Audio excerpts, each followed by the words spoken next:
Green Deal, green capitalism, green energy, green jobs, green this and green that. It sounds good, but is it too good to be affordable? Water management is the key to a brave green world. Water, water everywhere, but not a drop to drink, for free at least. Join me, Jan Darasz, for How We Got Here. In recent years, the world has experienced unprecedented spells of drought, wildfires and hurricanes. Their cause, global warming. Central Europe has seen the effects of global warming firsthand. This year, flooding in Poland alone cost nearly $1 billion in damage. And while the European Union has means to alleviate the fallout of the disaster, 10 billion euros are possible to mobilize from the cohesion funds for the countries that are affected. the question remains how to better manage local water bodies to prevent such large-scale disasters. Safeguards need to be prepared at the level of a municipality or even a single locality, not by officials using maps without a field visit. This must come from a deep knowledge of the terrain and its specifics. There is no single miracle solution. The most popular solution has been water reservoirs, but they are not without their faults.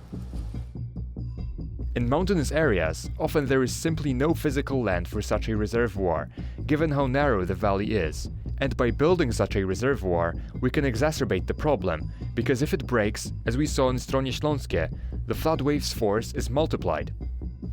Constructing scattered reservoirs in mountainous areas to collect water before it accumulates downstream is considered a potential alternative, but the root cause of Poland's floods is the country's more than a 9-year drought.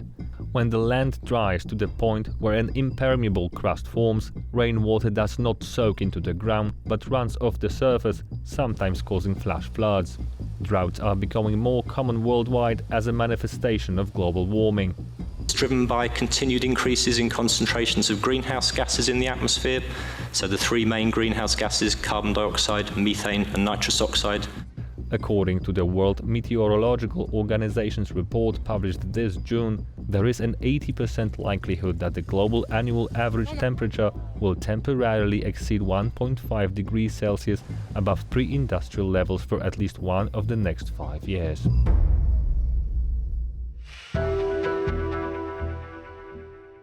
I'm joined today by Professor Jarosław Gryz of the War Studies University. Welcome to the programme. Thank you very much for the invitation. Now, you're the co-author of a book about water management on a local partnership level. Very timely book, certainly in Poland, given the floods of recent weeks. Can you give us an idea of why you wrote the book in the first place? What does it tell us? And then we'll relate what your findings are to how you evaluate the management of information and water in the current crisis. Well, firstly, let me stress out that in the historic way, we started this book by speaking about the terms and conditions in agriculture and the problems which should be solved by giving chance to have permanent access to the water resources by an agricultureman. And it was at the time when we spoke with Dr. Sławomir Gromadzki.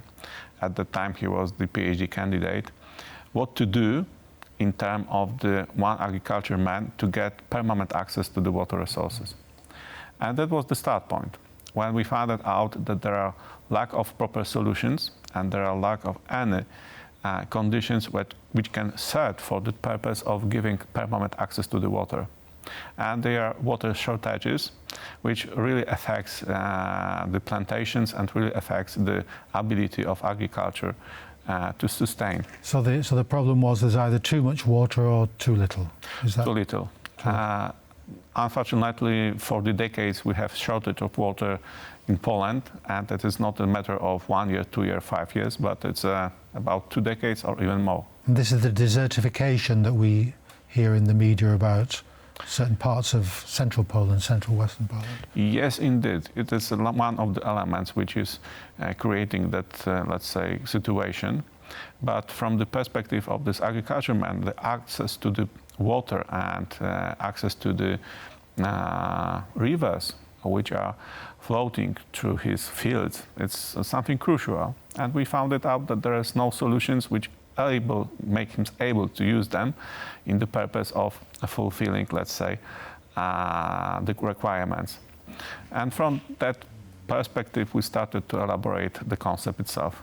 So your colleague, Sławomir Gromadzki, an agriculture guy, he's a farmer, he's got these problems with water. So what was the solution that you both seem to have come up with? Well, we find it out that the proper solution is to build a small reservoirs of water which will be interconnected with the local rivers.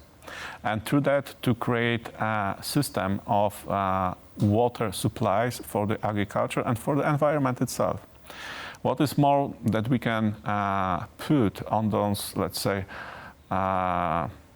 in terms of system, put several elements which will allow us to collect information about the condition of water itself, about the floating, about the contamination of water, and creating a proper system of, let's say, crisis management to make it possible to prevent, for instance, contamination of water.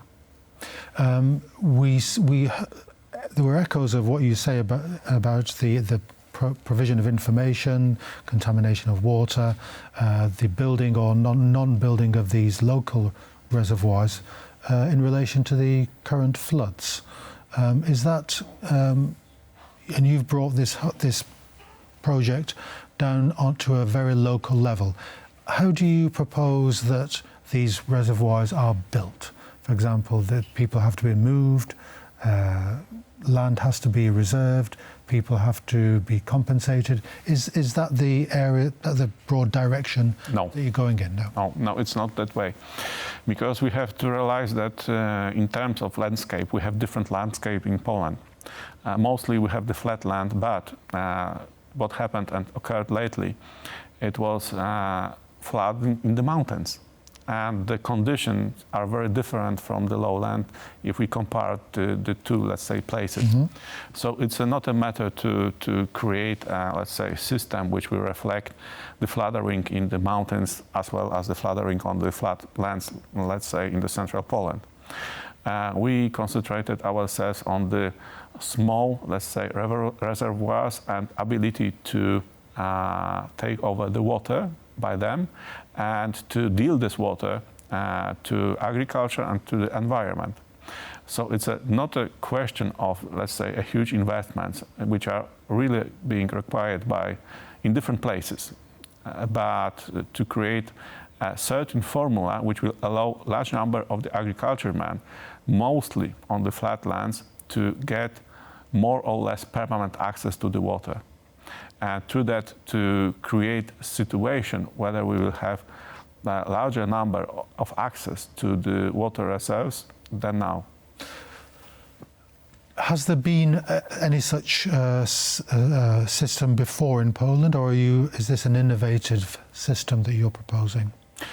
Well, the system which was huge reservoirs in the south, in the mountainous areas, of course.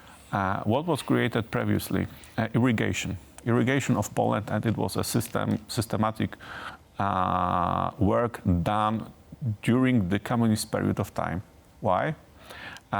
Due to the concept of creating state agriculture companies, it was the land who was needed for that purpose. And the irrigation was one of the elements to obtain the land and to create such, let's say, state agriculture companies wherever they could be located. Through that, we created the certification of Poland, and this is something what now we handle with. And from the perspective, what we done with the Sławomir Gromadzki, we try to avoid the situation. Totally avoid the situation. Because what? It was politically unsuccessful, or was it not an efficient way of managing water? The previous one during communist time was very successful. That is the desertification of Poland. So it was very successful because it was started by Władysław Gomułka in 50s of 20th century and was followed in 70s of 20th century. So for more than 2 decades at least, it was created and it was done by the statecraft. And really, we deal with the situation where we have the lack of access to the water floating on the ground. So that is the element which occurred in time due to these irrigation processes. How do you see the system developing as you would like to see it? Is it an expensive system? Is it a local taxes, local financing? How do you see that? Well, the creation of, let's say, one local, small, let's name it in the way, lake. Small is beautiful. Kind of. Yes, small lake, 500, 2,000 meter. It's not a huge, let's say, investment. We can then after apply for that purpose some instruments which can evaluate the purification of water, which can evaluate the contamination of water, and which can also give an additional benefits. For instance, in terms of fires, to prevent the fires in the land. To have permanent access to the water being on the ground. What is more, by creating small dams, we can preserve this water in the location. Even though we will have the heavy rains, then after we can preserve this water on the ground, even though when we have some, let's say, flooding over there in the fields. Nowadays, our law is constructed in the way that if such situations occur, the state pays for it. So it's not a matter for paying because the state already do it. It's a matter of, let's say, proper solutions which can be examined and which can be introduced into real life and giving us opportunity to get, let's say, additional benefits from that perspective. The green lobby and the green way of thinking is very prevalent in our ideology, current ideology. Building anything comes into contact or sometimes conflicts with activists, environmental groups. Is this your system a green-friendly system? I think that yes, because that system is something what can rely on economy 4.0. Economy 4.0 in terms of introduction, something what is in the Green Deal from the field to the table. That is an idea that anyone of us who is the customer will directly make some orders from local, let's say, farmer due to get the access to whatever he is requiring and get it from him.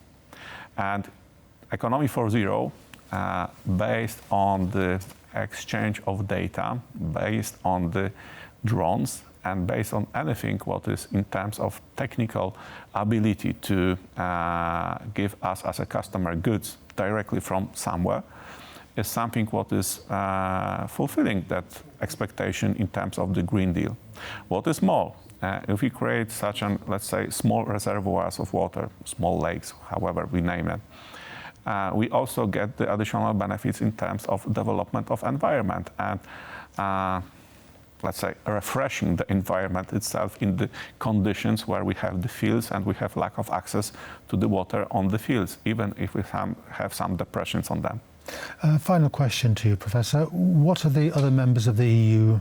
Are they following suit, or has each nation developed its own particular policy? Or is this way of thinking the local level, local small partnerships? For the moment we are speaking, there is lack of an European Union policy in that term. Any. So what we found out fulfill the gap where European Union may act in terms, from one hand, serving the protection of the environment, giving opportunity and ability for the agriculturemen to get the permanent access for the agriculture, and thirdly, to introduce, let's say, elements of the Green Deal which will be relevant in terms of the Economy 4.0. Seems to be a big gap that the EU hasn't filled despite its green credentials. Well, the Europe is developing, so I would not say that is a huge problem. We found out the gap, we named the problem, and from the moment the problem, if it is being named, can be solved in that or the other way. We indicated a formula of solution and indicated an idea, which is till now unchecked, but is an idea.